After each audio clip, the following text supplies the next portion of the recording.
What are you expecting from the Fed later today? What do you think they actually should do?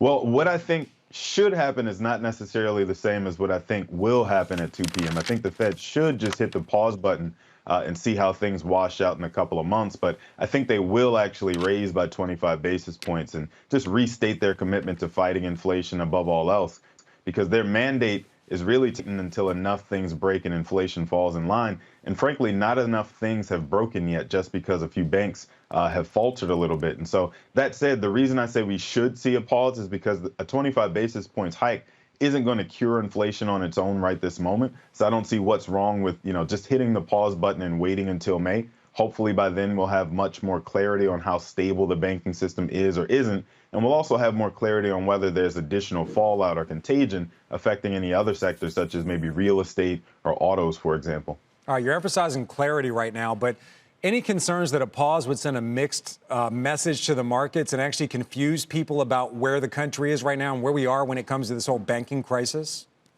Well, frankly, I think this whole banking crisis has a bunch of mixed signals everywhere, right? On one hand, our deposits are safe and secure and fully insured. And then on the other hand, we're insured up to $250,000. And so, the Fed has found ways to use the mechanisms at its disposal to give us the confidence in the banking sector by backstopping deposits without coming out and fully saying your deposits are 100% FDIC insured. And I think more to your point, there's so many things that could be seen as a sign of one thing versus the other, that there's just a lot of you could parse any idea out of any of the moves the Fed makes. The one thing I will say, though, that I expect at 2 o'clock is the Fed to just keep using the words data dependent, data dependent, data dependent. If we do get that pause, they won't use the word pause outright. They'll just say we're going to come back and revisit this in May, and we're going to remain data dependent. So you see data dependent replacing transitory in 2023. Interesting take there. So before we let you go, I want to talk about what seem to be the two hot topics when it comes to the markets: investing in the banks and also big tech. Where do you stand on both? Yep.